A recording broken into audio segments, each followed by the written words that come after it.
बिस्मिल्लाहिर्रहमानिर्रहीम। अस्सलाम वालेकुम डियर स्टूडेंट्स। आज की क्लास में हम मॉडल पेपर का पार्ट 4 डिस्कस करेंगे। प्रीवियस लेक्चर में आपको बताया गया था, फर्स्ट पार्ट में आपको सारे एमसीक्यू सॉल्व करवाए गए। सेकंड पार्ट की वीडियो में आपको physics first year model paper के शुरू के आपको 3 न्यूमेरिकल सॉल्व करवाए गए। इसके अलावा पार्ट 3 जब आप देखेंगे तो उसमें 4 to 8 न्यूमेरिकल्स पार्ट के सेक्शन बी के सॉल्व करवाए गए। आज हम पढ़ेंगे इंशाल्लाह question number 9 and 10 and so on. अगर आप इस चैनल पर नए हैं तो वीडियो को लाइक करें, शेयर करें और चैनल को ज़रूर सब्सक्राइब करें फॉर मोर वीडियोस। इसके अलावा अगर आपको ये वीडियोस नहीं मिल रही हो तो इस वीडियो की डिस्क्रिप्शन में से आप इस वीडियोस को देख सकते हैं। अगर कोई प्रॉब्लम हो तो आप वीडियो की कमेंट्स में पूछ सकते हैं।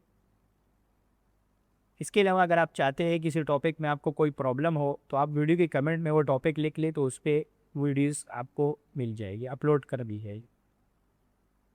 इसके अलावा अगर सेटिस्फाई है चैनल से तो आप गुड लिख के रिप्लाई कर सकते हैं। ओके, तो हम बढ़ते हैं सवाल की तरफ। क्वेश्चन नंबर 9 है आपके पास, find the equation for balance Wheatstone bridge. यानी बैलेंस व्हीटस्टोन ब्रिज के लिए हमें इक्वेशन को ड्राइव करना है, सिर्फ इक्वेशन ड्राइव करना है। It is a very simple and easy question. Just only drive the equation for Wheatstone bridge. तो आपके जो कोचिंग के नोट्स है उसमें आप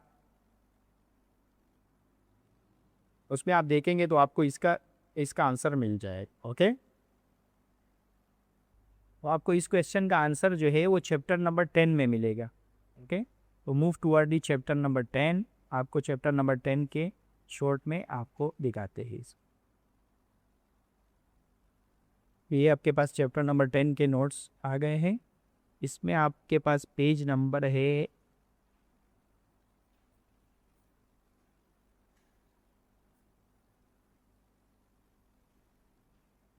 ये आपके पास पेज नंबर है 114। पेज नंबर 114 एंड 115 पे आपको ये मिल जाएगा। तो 114 पे बैलेंस व्हीटस्टोन ब्रिज की डेफिनेशन लिखी हुई है कि a more accurate method for determining an unknown resistance was proposed by Charles Wheatstone.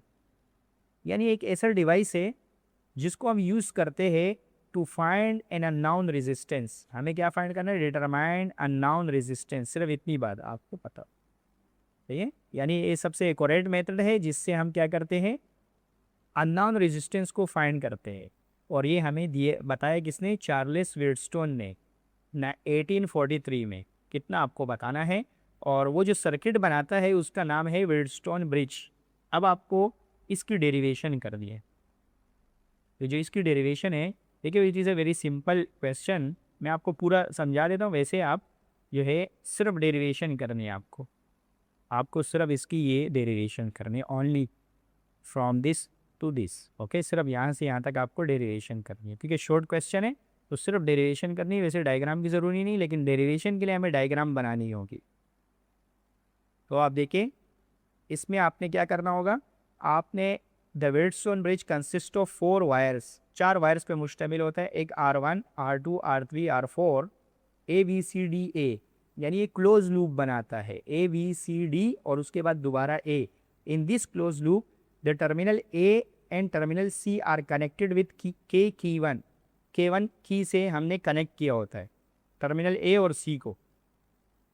यहाँ आप देखेंगे तो टर्मिनल A और C को, A से C अगर आप जाएंगे, A से C, तो ये आपके पास यहाँ K1 की से कनेक्ट है।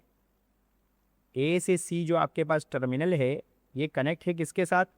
K1 की के साथ। ओके,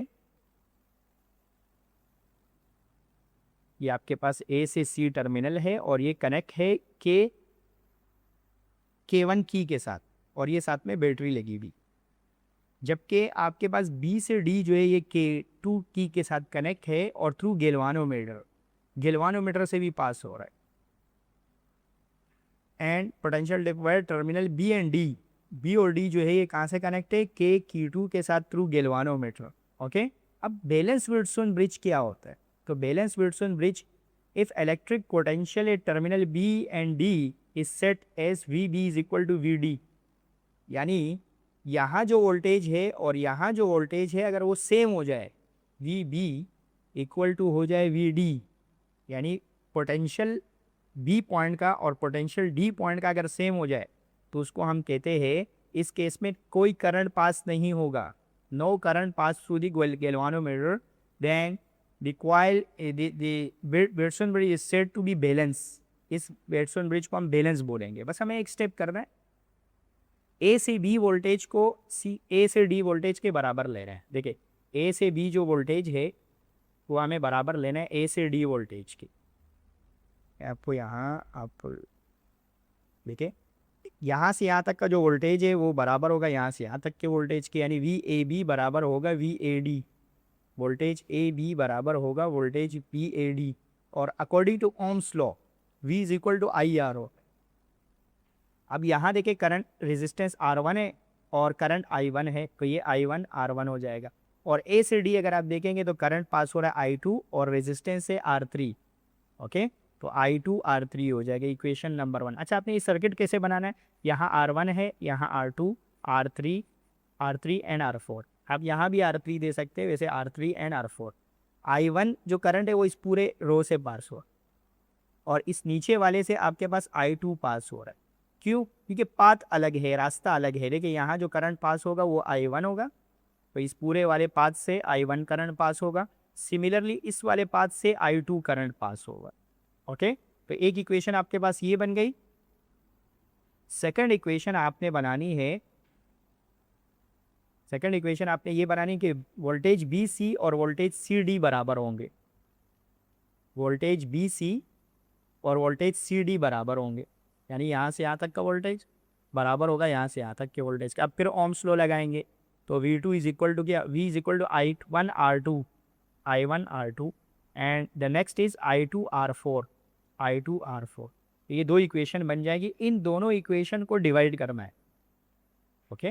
तो इन दोनों इक्वेशन को डिवाइड करेंगे, left hand side divided by left hand side and right hand side divided by right hand side. तो लेफ्ट हैंड साइड डिवाइड हो गया लेफ्ट हैंड साइड से, जबकि राइट हैंड साइड डिवाइड हो गया राइट हैंड साइड से। अब आप देखेंगे इसमें से एक करंट कैंसिल हो जाएगा, यहाँ से I2 कैंसिल हो जाएगा। तो ये जो इक्वेशन आएगी, this is the required equation for this expression represent the theory of Watson bridge. बस इतना लिखिएगा।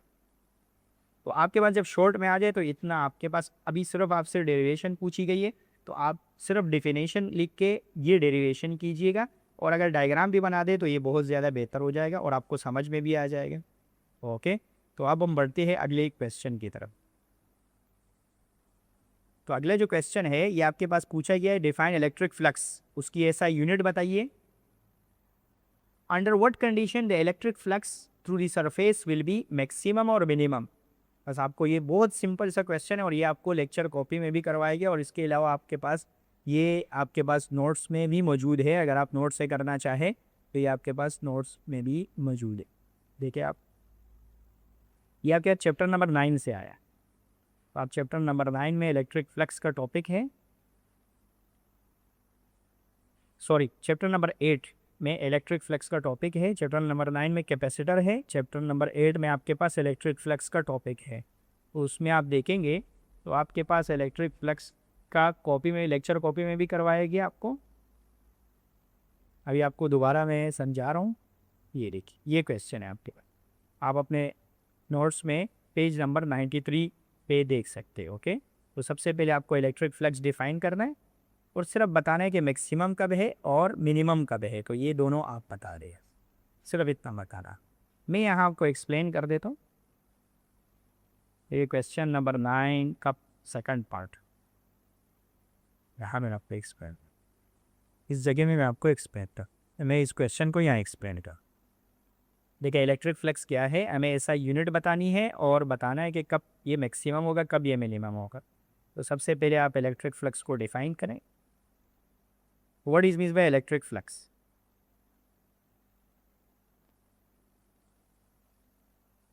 देखिए आपको बताया गया था कि electric flux is the electric lines of force, electric lines of force ये इमेजिनरी लाइंस होती, electric lines of forces passing through unit area, passing through unit area is called electric flux. Electric lines of forces passing through unit area is called electric flux. It is the scalar quantity. ये हमारे पास scalar quantity.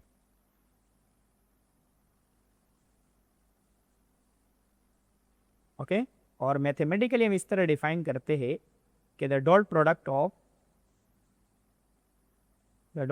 Of electric intensity, the dot product of electric intensity E and area A is called electric flux. Electric flux, और electric flux को हम इस sign से represent करते हैं phi, और जब इलेक्ट्रिक फ्लक्स हो जाए तो ई. सेकेंड ईयर में इंशाल्लाह आप मैग्नेटिक फ्लक्स के बारे में पढ़ेंगे, वहाँ आपके पास फाई के साथ एम लग जाएगा. तो now we write the formula, the electric flux equal to E dot K. और डॉट प्रोडक्ट जब भी आप वो करते हैं एक्सपेंडेड फॉर्म में ई ए कॉस थीटा. ये आपके पास इलेक्ट्रिक फ्लक्स की डेफिनेशन हो गई. अब आपसे पूछा गया है कि इसकी यूनिट बताइए, तो आप यूनिट इस तरह बताएंगे कि यूनिट जो है वो आपके पास इलेक्ट्रिक फ्लक्स इक्वल टू ई ए है. ई की जो यूनिट है ये है न्यूटन अपॉन कूलम, और एरिया की यूनिट है मीटर स्क्वायर. तो ये आपके पास इलेक्ट्रिक फ्लक्स की यूनिट हो गई.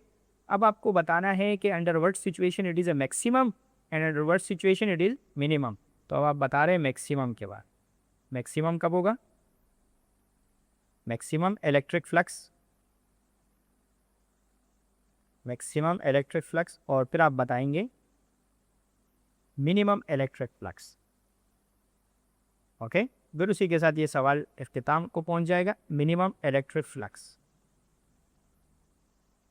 तो मैक्सिमम इलेक्ट्रिक फ्लक्स क्या है कि आपके पास यहाँ आप लिख सकते हैं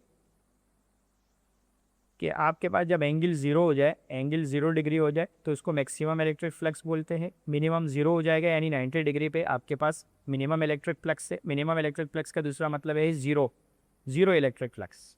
तो मैक्सिमम कब होगा? When E and A are parallel, when E and A are parallel. E का मतलब electric intensity and area are parallel. तो उस केस में क्या होगा? मैक्सिमम इलेक्ट्रिक फ्लक्स होगा. तो आप फॉर्मूला लगा लेंगे ई ए कॉस 0, और कॉस 0 इज इक्वल टू 1 हो जाएगा. तो ये जो आपके पास फ्लक्स आएगा ये मैक्सिमम इलेक्ट्रिक फ्लक्स.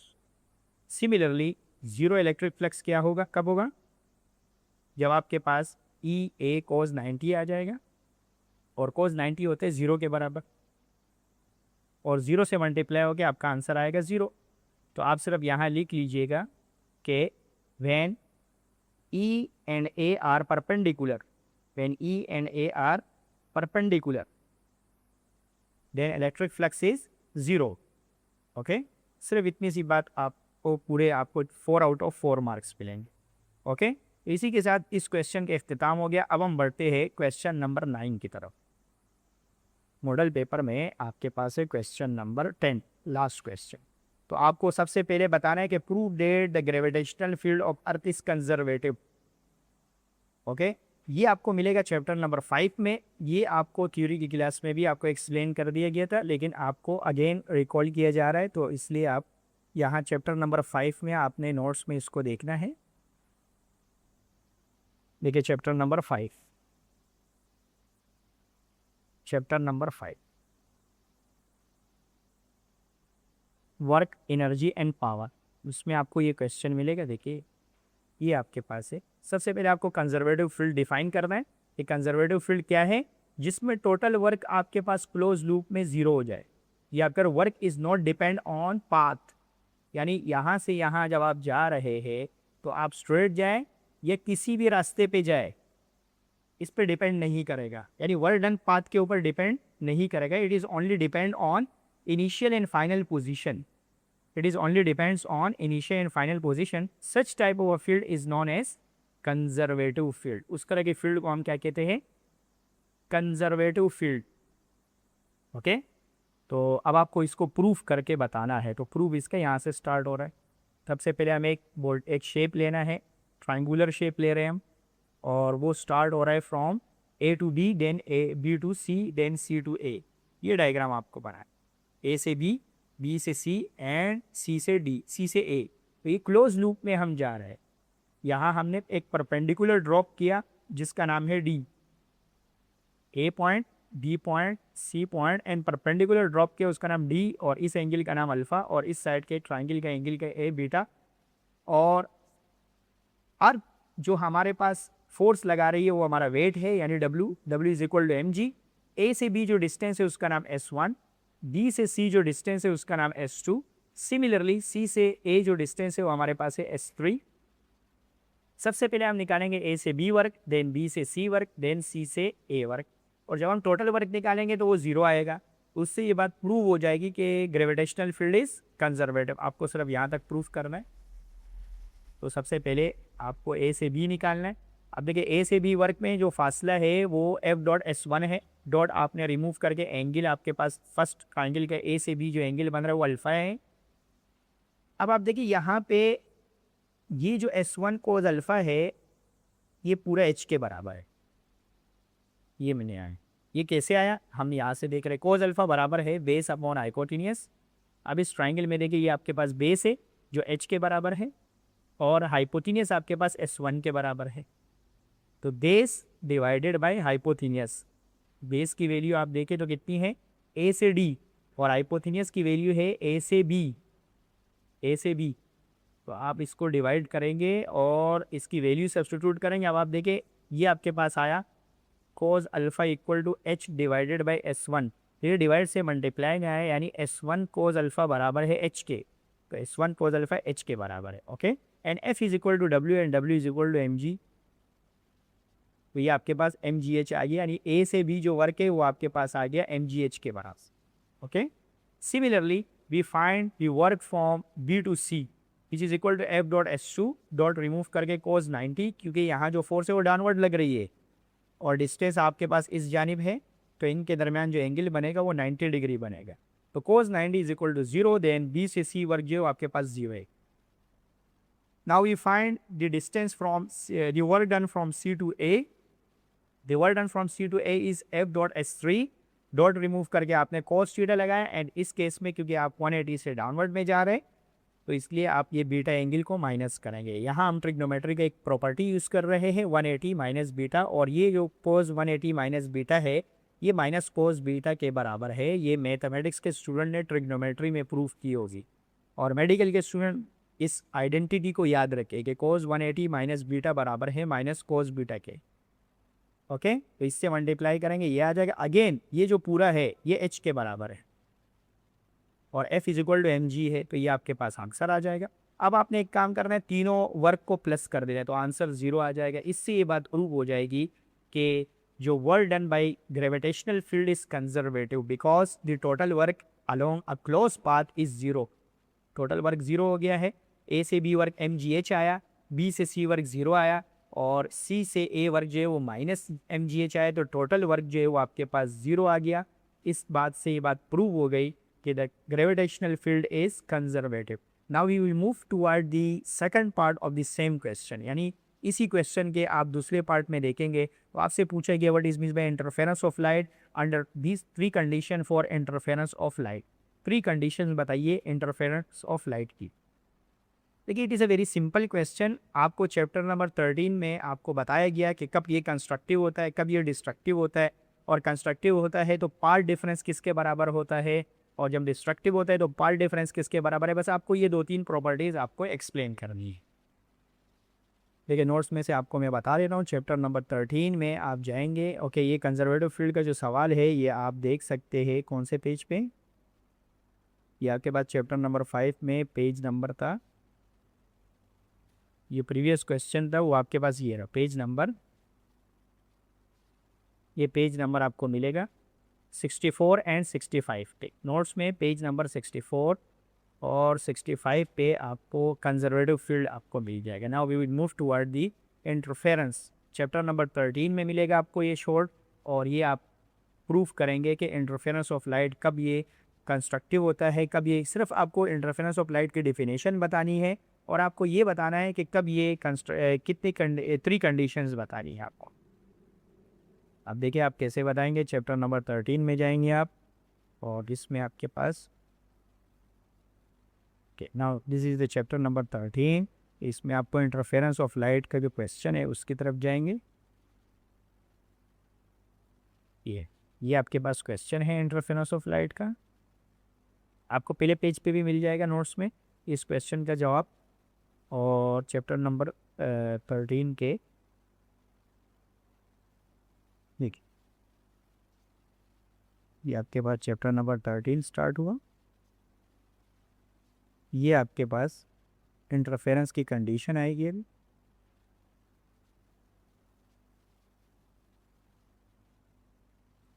ये आपके पास इंटरफेरेंस ऑफ लाइट की डिफिनेशन है। ओके, 2 डिफिनेशन है, आप दोनों में से कोई सी भी डिफिनेशन लिख सकते हैं कि 2 और more wave superpose to form a resultant wave. Resultant wave या तो बड़ा होगा या तो कम हो जाएगा या सेम ही रहेगा।